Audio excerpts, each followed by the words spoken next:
Hi guys, எல்லோருக்கும் வணக்கம். So இன்னைக்கு நம்ம தமிழ்ல ரீசெண்டாக ரிலீஸ் ஆயிருக்க ஒரு ஹாரர் படமான ஆங்காரக்கன் அப்படின்ற படத்தை பற்றி தான் பார்க்க போகிறோம். ஸோ இதோட கிளைமேக்ஸில் பார்த்தீங்கன்னா நீங்கள் எதிர்பார்க்காத மாதிரி ஒரு ட்விஸ்ட் வச்சிருப்பாங்க. அது உங்களுக்கு கண்டிப்பாக பிடிக்கும் அப்படின்னு நம்பிக்கையில் இந்த படத்துக்குள்ளே போயிடலாம்.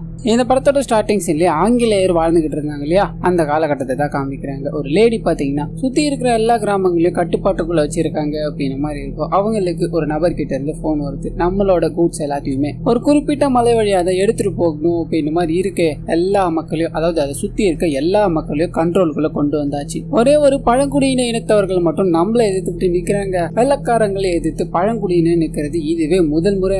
நீங்க இங்க வந்துதான் ஆகணும் அப்படின்னு மாதிரி சொல்ல இவங்க யோசிக்கிறாங்க. நான் உடனே வரேன்னு கிளம்ப அவங்களோட முகத்தை காமிக்காம இந்த சீன் இதோட கட் பண்ணி பல வருஷம் கழிச்சு காமிக்கிறாங்க. யாருன்னு தெரியல. ஒரு பொண்ணு வேகமா எதையோ பார்த்து பயந்து ஓடி வந்துகிட்டே இருக்காங்க. அந்த பக்கத்துல ஒரு பால் அடைஞ்ச பில்டிங் மாதிரி இருக்கும். அவங்க உள்ள போகும்போது நிறைய லைட் எல்லாமே எரிஞ்சுக்கிட்டே இருக்கு. உள்ள போனது பாத்தீங்கன்னா எல்லா லைட்டுமே ஆஃப் ஆகி அங்க இருட்டா இருக்கு. இவங்க என்ன பண்ணுதுன்னு தெரியாம தப்பிக்கணும் அப்படின்ற மாதிரி முயற்சி பண்ணிக்கிட்டே இருக்காங்க. ஆனா எதுவுமே நடக்கிற மாதிரி தெரியல. கருப்பு உருவம் இவங்களே ஃபாலோ பண்ணிக்கிட்டே இருக்க அந்த கருப்பு உருவம் பார்த்தீங்கன்னா இவங்க முன்னாடி வந்து உட்காருது. இவங்களை கொடூரமா பயமுறுத்துது. இவங்க அலறிக்கிட்டே கத்த இந்த சீன் இதோட கட் ஆகுது. கட் பண்ணி இதுக்கு அடுத்த நாள் காமிக்கிறாங்க. குறிஞ்சி மலை ரெசார்ட் அப்படின்ற மாதிரி ஒரு இடத்த காமிக்கிறாங்க. காட்டுக்குள்ள ஒரே ஒரு இடம் மட்டும்தான் இருக்கும். அது இந்த இடம் தான். சுத்தி முத்தி எதுவுமே இருக்காது. அந்த இடத்துல ரோஹித் அப்படின்னு ஒரு நபரை காமிக்கிறாங்க. நேத்து நைட்டு பயங்கரமான குடி. எவ்வளவு வாட்டி சொல்லியிருக்கேன், மூச்சு முட்டை குடிக்காதீங்கன்னு. நேத்து மட்டும் ஆகாஷ் இல்ல அப்படின்னா நீங்க வீட்டுக்கு வந்துருக்கவே முடியாது. அவன் தான் நம்மளை கூட்டு வந்தான்னு சொல்ல இவர் இதை கேட்டுட்டு பயங்கர கடுப்பாயிட்டு, அந்த ஆகாஷ் கூட்டு வந்தானா அவன் என்னெல்லாம் ஒண்ணு தூக்கிட்டு வந்துருக்க மாட்டான். அவன் போட்ட பிளானே உன்னை தூக்கணும் அப்படின்ற மாதிரி தான். அவனை என்ன பண்ற பாரு அப்படின்ற மாதிரி வேகமா கிளம்ப கட் பண்ணி ஆகாஷ் அப்படின்ற மாதிரி சொல்லியிருந்தா இல்லையா, அவர் ஒரு லேடியோட வந்து அங்க இருக்கிற கலைச்செல்வி அப்படின்ற ஒரு லேடி கிட்ட பூஜித் அவன் நேற்று நைட்ல இருந்து காணோம், அவன் எங்க போனான்னு தெரியலன்னு சொல்ல இதோட 2வது தடவை காணாம போயிருக்கால, நீங்க தான் எங்கேயாவது இருப்பா, தேடி பார்க்கலாம், நான் வேணா மேனேஜரை கூப்பிடுவான்னு சொல்ல அந்த சமயம்னு பார்த்து ரோஹித்தோட என்ட்ரி. எத்தனை வாட்டி சொல்லியிருக்கேன் என் பொண்டாட்டி பின்னாடி சுத்தாதன்னு, கேட்கவே மாட்டியா நீ அப்படின்ற மாதிரி போட்டு பயங்கரமா அடிக்க ஆரம்பிக்கிறார். பதிலுக்கு ஆகாஷ் சண்டை போட ஆரம்பிக்க அங்க ஒரு பெரிய சண்டை ஏற்பட ஆரம்பிக்குது. இதுக்கு நடுவுல மேனேஜர் வந்துட்டாரு. தடுக்கணும்னு ட்ரை பண்ண அவருக்கும் அடி. என் கலைச்செல்வி தடுக்கணும்னு போறாங்க, அவங்களும் தட்டி விட்டுறாங்க. இந்த சண்டை நிக்கிற மாதிரியே தெரியல. அங்க இருக்க எல்லாருக்கும் நிறைய காயங்கள் ஏற்பட்டுக்கிட்டே இருக்கு. ஒரு கட்டத்துல ஆகாஷ பார்த்தீங்கன்னா ரோஹித் ஒரு கட்டையை தூக்கிட்டு அடிக்கலான்னு போறாரு. அந்த சமயம்னு பார்த்து ஒரு ஜீப், அதாவது போலீஸ் ஜீப்போட என்ட்ரி. அதுல இருந்து அதிவீர பாண்டியன் அப்படின்னு மாதிரி இந்த இடத்துக்கு புதுசா இன்சார்ஜ் ஆன ஒரு போலீஸ் ஆபீசர் வந்து இறங்குறாரு. பார்த்தது எல்லாம் அமைதியாக இவங்க எல்லாரையும் கூட்டிட்டு ரூமுக்கு சொல்றாங்க. அங்க இருக்க எல்லா போலீஸ் ஆபீசரும் அவங்க எல்லாரையும் கூப்பிட்டு ஒருத்தரா நிக்க வச்சு விசாரிக்கணும் அப்படின்னு மாதிரி ஆரம்பிக்க இந்த சண்டை ஒரு 2 பேரால தான் ஆரம்பிச்சது இல்லையா. ரோஹித் ஒரு ரூம்லயும் ஆகாஷ் ஒரு ரூம்லயும் போட்டு அடிச்சுட்டு அங்க மிச்சம் இருக்க எல்லார்கிட்டயும் நீங்க யாரு, இங்க என்ன பண்ணிட்டு இருக்கீங்க, என்ன சம்பந்தம் நடந்தது அப்படின்னு மாதிரி கொஞ்சம் கொஞ்சமா விசாரிக்க ஆரம்பிக்கிறாங்க. இதோட முதல் ஆளா இந்த ரெசார்ட்டோட மேனேஜர் இருக்கார் இல்லையா, அவரை கூப்பிட்டு விசாரிக்க ஆரம்பிக்கிறாங்க. இப்படி காட்டுக்குள்ள ஒரு ரெசார்ட் இருந்தது அப்படின்னா வாரம் எவ்வளவு பேர் வராங்க அப்படின்ற லிஸ்ட் போலீஸ்க்கு அனுப்பணும். ஆனா இவர் வந்து 1.5 மாசம் ஆகியும் இதை பண்ணல அப்படின்ற மாதிரி இருக்கும். ஆனா அதையும் தாண்டி இதுக்கு சரியான லைசன்ஸ் கூட இல்ல அப்படின்ற மாதிரி போலீஸ் கண்டுபிடிக்கிறார். இவ்வளவு நொட்டையை வச்சுக்கிட்டு இந்த ரெசார்ட்டை நீங்க எப்படி மெயின்டைன் பண்ணலாம், இந்த ஒரு காரணம் போதும், இந்த ரெசார்ட்டை எங்களால பூட்டி சீல் வைக்க முடியும், ஒழுங்கு மருந்தியா என்ன நடந்ததுன்னு சொல்றியா இல்லையான்னு கட் பண்ணி ஒரு பிளாஷ்பேக். ஒரு 1.5 மாசத்துக்கு முன்னாடி தான் வேலை தேடி இந்த இடத்துக்கு வந்திருப்பாரு. காரணம் என்ன அப்படின்னா அந்த ரெசார்ட் உரிமையாளர் பாத்தீங்கன்னா இவரோட சொந்தக்காரங்களா தான் இருப்பாங்க. இதனால அந்த ரெசார்ட்டுக்கு போகணும் அப்படின்னு மாதிரி காத்துக்கிட்டே இருக்கு. யாரும் வர மாதிரி தெரியல. ஒரே ஒரு ஜீப் மட்டும் நிக்குது. என்னென்ன யாருமே நிக்கல. ஆமா நீங்க எங்க போறீங்கன்னு கேட்க, நான் தான்ப்பா நீ வந்துகிட்டு இருக்கல அந்த ரெசார்ட்டோட இன்சார்ஜ், அது எதுக்காக ரெசார்ட் இந்த நிலைமையில இருக்கு தெரியுமா அப்படின்னு ஒரு சின்ன விஷயங்களை சொல்ல ஆரம்பிக்கிறாரு. இதுக்கு முன்னாடி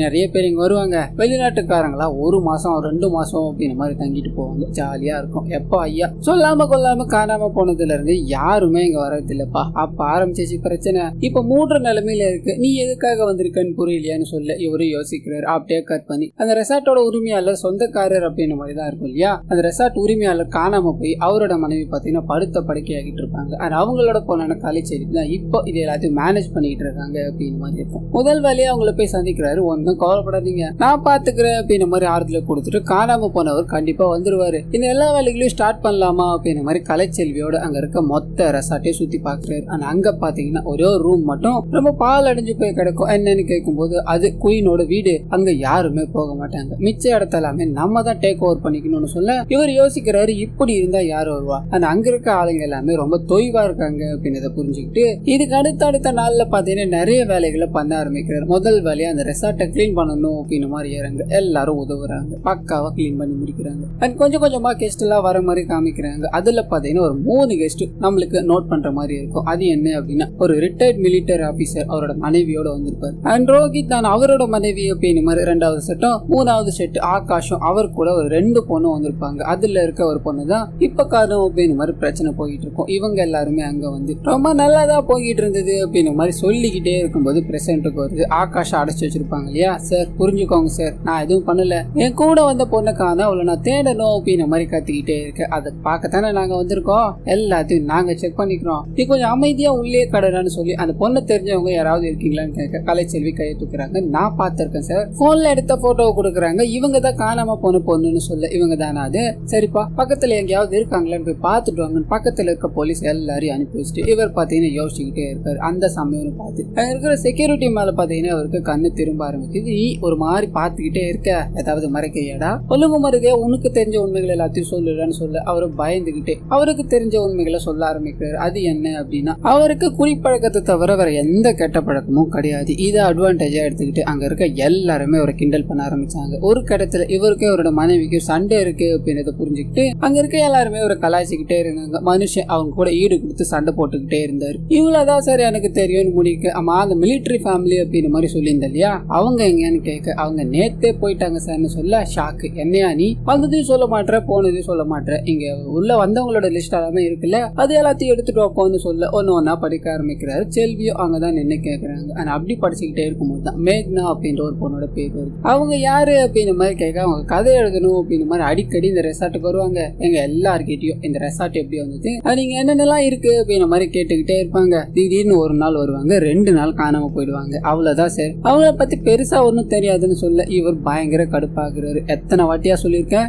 எல்லா உண்மையும் ஒளிச்சு வைக்காம சொல்லணும்னு, மறைச்சு வைக்கிறது மூலமா என்னோட கோபத்தை கலர ட்ரை பண்றீங்களாயான்னு மிரட்ட அங்க இருக்க வேலைக்காரமாவும் சார் இது எல்லாமே ஆரம்பிச்சது அந்த குயினோட மண்டபத்தை திறந்ததுல தான் சார், நான் அப்பவே வேணான்னு தலைப்பாட அடிச்சுக்கிட்டேன்னு சொல்ல இங்க ஒரு பிளாஷ்பேக். அந்த மிலிட்டரி மேன் இருக்காரு இல்லையா, அவருக்கு பாத்தீங்கன்னா 60வது பிறந்த நாளா இருக்கும். அதை செலிப்ரேட் பண்ணணும், அதுக்கு ஒரு பார்ட்டி ஆள் தேவைப்படுது அப்படின்னு மாதிரி அங்க இருக்க மேனேஜர் அந்த பூட்டப்பட்ட குயினோட ரூம் பாத்தீங்கன்னா திறந்து கிளீன் பண்ணணும் அப்படின்னு மாதிரி உத்தரவு போட்டாரு. அதுக்குள்ள போய் இருக்கு, ஆனா அந்த குயின் அங்கதான் இறந்து போய் கடந்தாங்க அப்படின்னு மாதிரி ஒரு செய்தி இருக்கும். இதனால உள்ள போறதுக்கு பயங்கரமா பயம். ஆனா அங்க இருக்க கலைச்செல்வி பாத்தீங்கன்னா அம்மாக்கு இந்த விஷயம் தெரிஞ்சா திட்டுவாங்கன்னு சொல்ல இவர் இன்னும் எத்தனை காலத்துக்கு தான் இதே மூட நம்பிக்கையில இருப்பீங்க, அவரோட பார்ட்டியை இங்க செலிப்ரேட் பண்ணா ரொம்ப நல்லா இருக்கும் அப்படின்னு மாதிரி சொல்லி பார்ட்டிக்கான ஏற்பாடுகள் எல்லாம் நடக்குது. ஆனா அதே சமயத்துல காணாம போன பூஜிதாவும் அவங்க கூட இருக்க இன்னொரு பொண்ணு இருக்காங்க இல்லையா, அவங்க 2 பேர் ரூம்ல பேசிக்கிற மாதிரி காமிக்கிறாங்க. நீ ஆகாஷ் என்னோட வாழ்க்கையில கொண்டு வந்ததுக்கு நன்றி, நான் உனக்கு ரொம்ப கடமைப்பட்டிருக்கேன் அப்படின்னு மாதிரி பூஜிதா இவங்க கிட்ட சொல்லிட்டு போக இவங்களோட முகம் மாற ஆரம்பிக்குது. அப்படியே கட் பண்ணி பார்ட்டி ஹால்ல காமிக்கிறாங்க. கைவிடப்பட்ட நிலைமையில இருந்த இந்த இடத்தை இவ்வளவு அழகா டெக்கரேட் பண்ணிட்டாங்களே அப்படின்னு மாதிரி அங்க இருக்க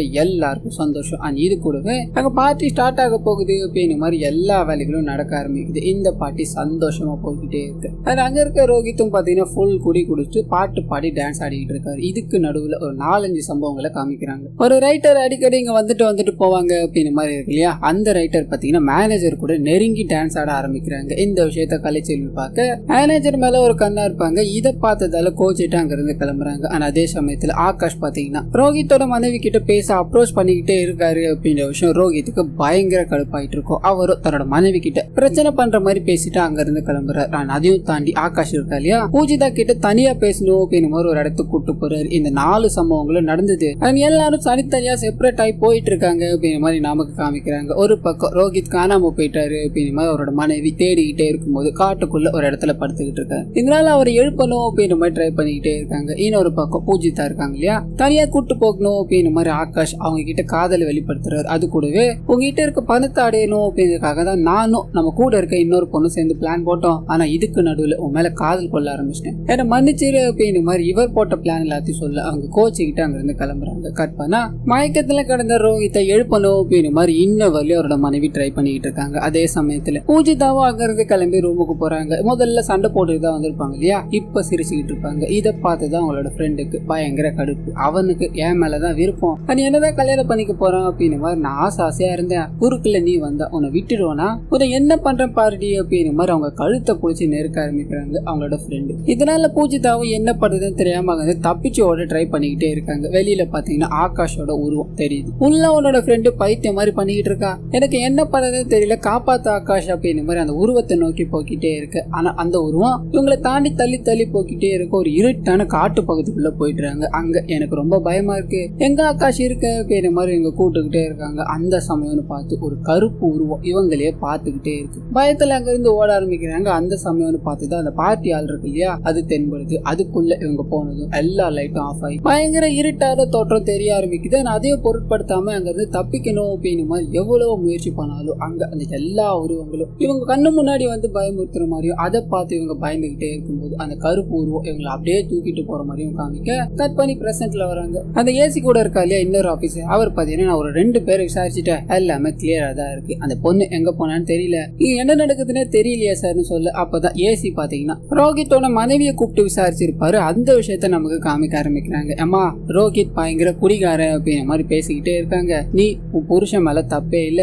எல்லா தப்பும் ஆகாஷ் மேலதான் அப்படின்ற மாதிரி சொல்லிக்கிட்டே இருக்க, இதை என்னால நம்பவே முடியலையம்மான்னு சொல்ல இங்க ஒரு சின்ன பிளாஷ்பேக். ரோஹித்துக்கும் இவங்களுக்கும் பாத்தீங்கன்னா ஃபோர்ஸ் பண்ணி தான் கல்யாணம் பண்ணி வச்சிருப்பாங்க. கல்யாணத்துக்கு முன்னாடி இவங்க வேற ஒரு பையனை லவ் பண்ணிட்டு இருந்திருப்பாங்க. ஃபேமிலி சிச்சுவேஷனால தான் எனக்கு அவனுக்கும் கல்யாணம் ஆச்சு. ஆனா போக போக ரோஹித் நல்லவர் அப்படின்னு மாதிரி எனக்கு புரிய ஆரம்பிச்சது. ஆனா இதுக்கு நடுவுல எனக்கு முன்னாடி ஒருத்தர் லவ் பண்ணிட்டு இருந்தான் இல்லையா, அவங்க கிட்ட இருந்து மெசேஜ் எல்லாம் வர ஆரம்பிச்சது. இதை பார்த்துட்டு ரோஹித் பாயிண்ட் அப்செட் ஆயிடுது, என் கூட பேசுறதே தவிர்த்துட்டான். அதனால ஒரு ரிலாக்ஸேஷனா இருக்கட்டும் அப்படின்னு மாதிரி தான் இந்த இடத்துக்கு வந்தோம். இந்த இடத்துக்கு வந்து ஒரு 2 நாள் எல்லாமே ஜாலியா தான் போய்கிட்டே இருந்தது. அப்பதான் ஆகாஷ் எங்க லைனுக்குள்ள வந்தான். ஆகாஷ் எனக்கு கல்யாணம் ஆகல அப்படின்னு மாதிரி புரிஞ்சுக்கிட்டு என்கிட்ட பேச வந்தா, நான் எனக்கு கல்யாணம் ஆயிடுச்சு, என்னோட கணவர் இங்க தான் இருக்காரு அப்படின்னு மாதிரி அறிமுகப்படுத்தினேன். ஆனா அவன் அப்பயும் தெரிந்தறதா இல்லை. என்னை பார்க்கும் போதுல என்கிட்ட எதையாவது பேசணும் அப்படின்னு மாதிரி ட்ரை பண்ணிக்கிட்டே இருப்பான். இது ஒரு கட்டத்துல ரோஹித்துக்கு வெறுப்பை கொடுத்துச்சு. எங்க 2 பேருக்கும் நடுவுல இதனால அதாவது ஆகாஷால சண்டை வரக்கூடாது அப்படின்னு தான் நான் அவங்கிட்ட சுத்தமா பேசுறதே அவாய்ட் பண்ணேன். ஆனா இது எல்லாத்தையும் புரிஞ்சுக்காத ரோஹித் அவன் கூட சண்டை போட்டு இவ்வளவு பெரிய பிரச்சனை பண்ணிட்டான் அப்படின்னு மாதிரி ஃபீல் பண்ணி பேசிக்கிட்டே இருக்கு.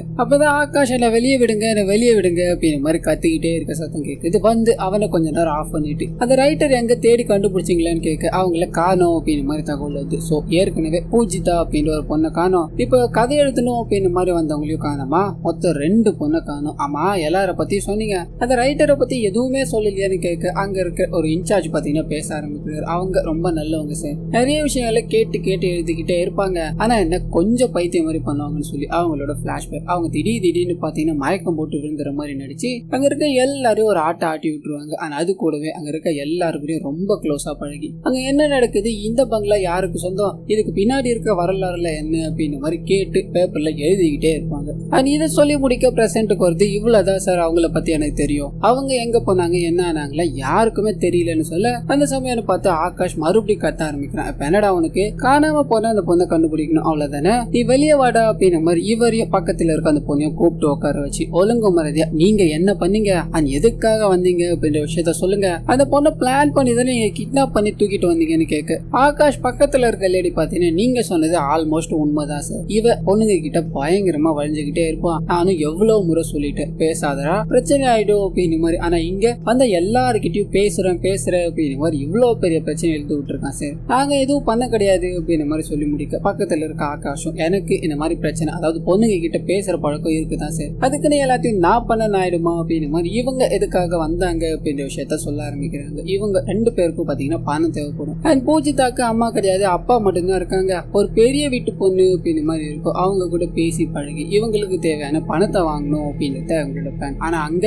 ஆகாஷ் பாத்தீங்கன்னா அவங்க மேல காதல்ல விழ ஆரம்பிக்கிறாரு. அவங்க கிட்ட பழகும் போதுதான் அவங்க ஒரு பியூர் சோல் அப்படின்ற மாதிரி புரிஞ்சுக்கிட்டேன்னு சொல்லி கட் பண்ணி 2 பேரும் டென்னிஸ் விளையாடிட்டு இருக்க மாதிரி காமிக்கிறாங்க. அப்போ பூஜிதாக்கு எதிரில் இருக்க பொண்ணு இருக்காங்க இல்லையா, அவங்க ஏதோ ஒரு கருப்பு உருவத்தை பாக்குறாங்க, பயந்து போய் விளையாடவே வேணாம் அப்படின்னு மாதிரி கிளம்பி போக அன்னைக்கு நைட்டு பூஜிதா தூங்கிக்கிட்டே இருக்கும்போது ஏதோ ஒரு சத்தம் கேட்குது, வெளியே வந்து பாக்குறாங்க. அது இவங்களை ஒரு கொடூரமான உருவம் ஃபாலோ பண்ற மாதிரி பாக்குறாங்க, பயந்து ஓட ஆரம்பிக்கிறாங்க. கட் பண்ணி இதுக்கு அடுத்த நாள் பூஜிதாவை காணோம் அப்படின்ற மாதிரி தெரியாது, சுத்தி முத்தி தேடி பாக்குறாங்க. காட்டுக்குள்ள ஒரு இடத்துல மயங்கி கிடப்பாங்க. எதனால இங்க வந்தேன்னு கேட்க அவங்களுக்கு ஒன்னும் விளங்கல. அங்க இருந்து கூட்டு போறாங்க. சோ இதுதான் அவங்க ஃபர்ஸ்ட் காணாம போன சமயமா இருக்கும். அது இப்ப அப்படியே கட் பண்ணி இவருக்கும் பூஜிதாக்கும் நடுவுல காதல் வளர ஆரம்பிச்சிச்சு அப்படின்னு மாதிரி சில சீன்கள் எல்லாத்தையும் காமிச்சிட்டு இவ்வளவுதான் சார் நடந்தது, நான் அவளை உண்மையா லவ் பண்ண ஆரம்பிச்சிட்டேன் சார், அன்னைக்கு நைட்டு இந்த சம்பவங்கள் எல்லாமே முடிஞ்சதும் நான் அவகிட்ட எல்லா உண்மையும் சொன்னேன், அவ கோச்சிக்கிட்டு போனா, நான் போய் சமாதானப்படுத்தி உன்னை உண்மையா லவ் பண்றேன் அப்படின்னு மாதிரி சொல்லிதான் ரூமுக்கு அனுப்பி வச்சேன். அப்ப போனவ அதோட என்ன பார்க்க வேலை சார்னு ஃபீல் பண்ண விசாரிச்சுக்கிட்டு இருக்க ஏசி கூட பாத்தீங்கன்னா ஒரு நபர் இருப்பாரு, ஓடி வந்து சார் நீங்க வந்தே ஆகணும் ஒரு முக்கியமான விஷயம்னு சொல்ல இவர் அறக்க பறக்க ஓடி போய் பாக்குறாரு. அந்த காணாம போன ரைட் இருக்காங்க இல்லையா, அவங்க ரத்த காயங்களோட வந்து நிக்கிறாங்க. அவங்களுக்கு என்ன ஆச்சு அப்படின்னு ஒரு சின்ன பிளாஷ்பேக்ல சொல்ல ஆரம்பிக்கிறாங்க. அந்த பார்ட்டி அன்னைக்கு இவங்க பாத்தீங்கன்னா ஒரு ஸ்டே ஸ்டேஜ் மாதிரி இருக்கும், அது மேல ஏறி நின்றுட்டு இருப்பாங்க. ஒரு பக்கம் பூஜிதாவும் ஆகாஷும் காதலை வெளிப்படுத்திட்டு இருக்க,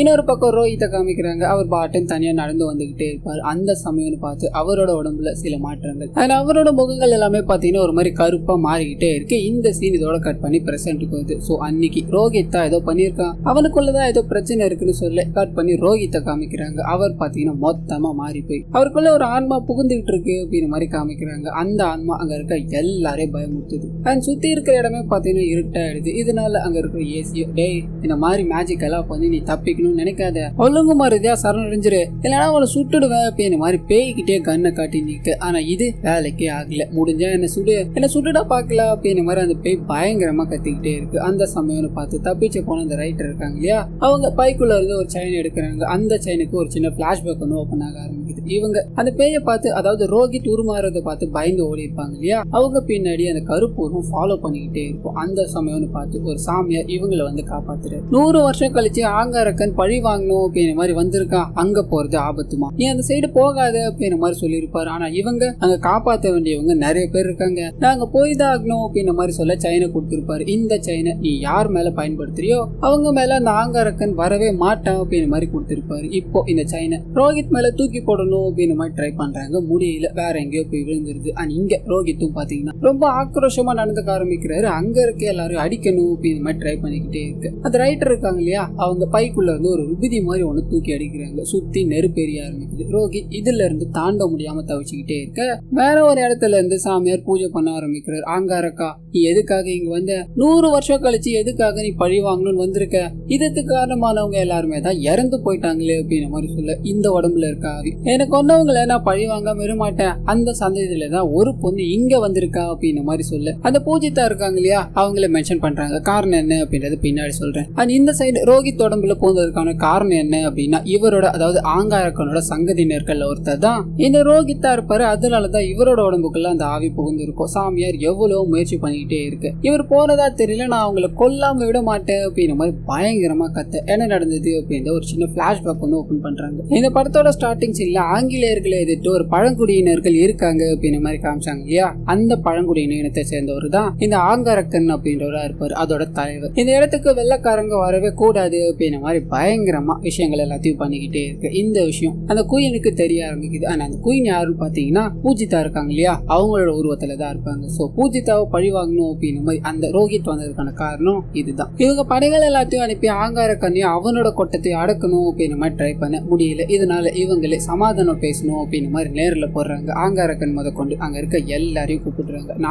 40 பேர் தான் இருக்கீங்க, நீங்க எங்களோட படையை எதிர்க்கிறதுக்கான காரணம் என்ன, உங்களுக்கு என்ன வேணும்னு கேளுங்கன்னு சொல்லி ஆங்காரக்கன் எதுவுமே பேசாம, நீங்க எங்களுக்கு எதுவும் கொடுக்க வேணாம், எங்களோட நாட்டை விட்டு மட்டும் போங்கன்னு சொல்ல கடுப்பாயிட்டாங்க. உங்களுக்கு 20 நிமிஷம் டைம் தரேன், அதுக்குள்ள இங்க இருந்து போய்க்கோங்க அப்படின்ற மாதிரி கூடாரங்கள் எல்லாத்தையும் தூக்கிட்டு கொளுத்த இவங்க சண்டைக்கு நிக்கிறாங்க. இப்ப 2 சைட்லயும் சண்டை நடக்க ஆரம்பிக்குது. கன் எடுத்து இவங்க சுட ஆரம்பிக்கிறாங்க. இதுல ஆங்காரக்கனோட கூட்டத்துல இருக்க எல்லாருமே மாண்டு அந்த இடத்துல இறந்து போறாங்க. ஆங்காரக்கன் இந்த குயினை கொலை பண்ணணும் அப்படின்னு மாதிரி ட்ரை பண்ண அங்க இருக்கிற ஆங்கிலேய படையை ஒரு சுட்டு கொண்டுட்டாங்க. சோ இதனாலதான் பழி வாங்கணும், அதாவது அந்த வம்சாவளியில இருக்க அவள மாதிரியே இருக்க பூஜிதாவை பழி வாங்கணும் அப்படின்னு மாதிரி தான் வந்து இந்த விஷயங்களை எல்லாத்தையும் காமிச்சு அப்படியே ரோஹித்தை காமிக்கிறாங்க. அவரோட உடம்புல இருக்க அண்ணா பழி வாங்கணும் அப்படின்னு மாதிரி துடிச்சுக்கிட்டே இருக்கு. அது இன்னொரு பக்கம் பூசாரியும் பூஜை பண்ணணும் அப்படின்ற மாதிரி ட்ரை பண்ணிக்கிட்டே இருக்கு. அந்த பூஜை ஒர்க் ஆகுற மாதிரி தெரியல. இதனால என்ன நடக்க போகுதோ அப்படின்ற மாதிரி எல்லாம் பயந்துகிட்டே இருக்கும்போது ஒரு செயின் விழுந்தா அவரோட உடம்புல இருந்து அந்த ஆங்காரக்கன் போயிடுவான் அப்படின்ற மாதிரி இருக்கு இல்லையா, அந்த செயின் இவரோட கழுத்துல விழ ஆரம்பிக்குது. யாருன்னு பார்த்தா ரோஹித்தோட மனைவி இருக்காங்க இல்லையா, அவங்க தான் இவரை காப்பாத்தணும் அப்படின்றதுக்காக தான் இதை பண்ணிருப்பாங்க. செயின் விழுந்ததால உடம்புல இருந்து அந்த ஆன்மா போய் அந்த இடத்துல பொத்துன்னு விழுந்து போயிடுறாங்க. அங்க இருக்க எல்லாருமே பாத்தீங்கன்னா இந்த சம்பவத்தால ஒரு மாதிரி ஆயிடுறாங்க, பயந்து போய் நின்றுகிட்டே இருக்காங்க. இன்னொரு பக்கம் பூஜா ரோட்ல கிடக்குறாங்க அப்படின்னு மாதிரி கண்டு எடுக்கிறாங்க. காணாம போனேன் அந்த ரெசார்ட்டோட ஓனரும் ஒரு இடத்துல இறந்து போயிருக்காரு அப்படின்னு மாதிரி இருக்கும். எல்லாரும் மீட் எடுத்துக்கிட்டு இது இப்ப கேஸ் விழுந்துருச்சு, நீங்க இங்க தங்க முடியாதுமா, அதனால எங்கேயா போய் தங்கிக்கோங்க, கோர்ட்ல இந்த கேஸ் வந்தா அப்ப நான் அவங்களை கூப்பிடுறேன் அப்படின்னு மாதிரி போலீஸ் ஆபீசர் இருக்கா இல்லையா, எல்லாரையும் துரத்தி விட அவங்க அங்க இருந்து போனதுக்கு அப்புறம் தான் சிரிக்க ஆரம்பிக்கிறாரு. கிறிஸ்டியன் அப்படின்னா இவர் போலீஸே கிடையாது, அது இவர் கூட உதவணும் அப்படின்னு மாதிரி வந்தார் இல்லையா, அவர் பாத்தீங்கன்னா அவரோட சொந்த பையன். ஆனா அதையும் தாண்டி ரைட்டர்னு இவ்வளவு நேரம் அந்த எல்லா விஷயங்களையும் நமக்கு காமிச்சுக்கிட்டே இருந்தாங்க. அவங்க இந்த நபரோட பொண்ணாதான் இருப்பாங்க. இவங்க பண்ண வேலைகள் என்ன அப்படின்னா, முதல்ல ஒரு இடத்த தேர்ந்தெடுப்பாங்க, அந்த இடத்துக்கு என்னென்னலாம் ஓட்ட இருக்கு, அது எப்படி எப்படிலாம் நம்ம கைப்பற்றலாம் அப்படின்ற மாதிரி திங்க போட்டு இந்த ரைட்டரை அனுப்பி வைப்பாங்க. அவங்க இன்ஃபர்மேஷன் எல்லாத்தையும் சேகரிப்பாங்க இல்லையா, அது மூலமா இவர் பாத்தீங்கன்னா ஒரு பெரிய ஸ்கெட்சை போட்டு புடுங்கணும் அப்படின்ற மாதிரி வந்து ஆக்டிங்க போடுவாரு. இது 75 கோடி வரலும் இருக்கும். இதை நம்ம எடுத்துக்கிட்டோம் அப்படின்னா நம்ம செட்டில் ஆயிடலாம்ப்பா அப்படின்ற மாதிரி பிளான் போட்டு தான் எல்லாரும் இங்க கூட்டிருப்பாங்க. அண்ட் இதுக்கு நடுவில் தான் அந்த பேயோட அட்டகாசம். இப்போ எல்லாமே நமக்கு கிடைச்சிருச்சு, அவ்வளவுதான். இந்த இடத்த நமக்கு சொந்தமாக்கிக்கிட்டோம் அப்படின்ற மாதிரி ஒரு உட்காந்து ஜாலியா குடிச்சுக்கிட்டே இருக்கும்போது கரண்ட் போகுது. அந்த சமயம்னு பார்த்து ரோஹித் இருக்கா இல்லையா, அவர் அங்க வராரு. என்னம்மா நல்லா இருக்கியா? இந்த இடத்த யார் சொந்தம் கொண்டாடணும்னு நினைச்சாலும் விட மாட்டேன், இதுல நீ என்ன விதி விலக்கா அப்படின்ற மாதிரி அவரை ஓகே வேகமா போக்கிட்டே இருக்கு. இந்த படத்தை இதோட முடிக்கிறாங்க. ஸோ கண்டிப்பா இந்த படம் உங்களுக்கு பிடிச்சிருக்கும் அப்படின்ற மாதிரி நம்புறேன். இதே மாதிரி நிறைய மூவிஸ் அண்ட் சீரிஸோட எக்ஸ்பிளனேஷன் நீங்க பார்க்கணும்னு ஆசைப்பட்டீங்கன்னா மறந்துடாம நம்ம சேனலை சப்ஸ்கிரைப் பண்ணி அப்படியே பக்கத்துல இருக்க அந்த பெல் ஐகானை கிளிக் பண்ணிக்கோங்க.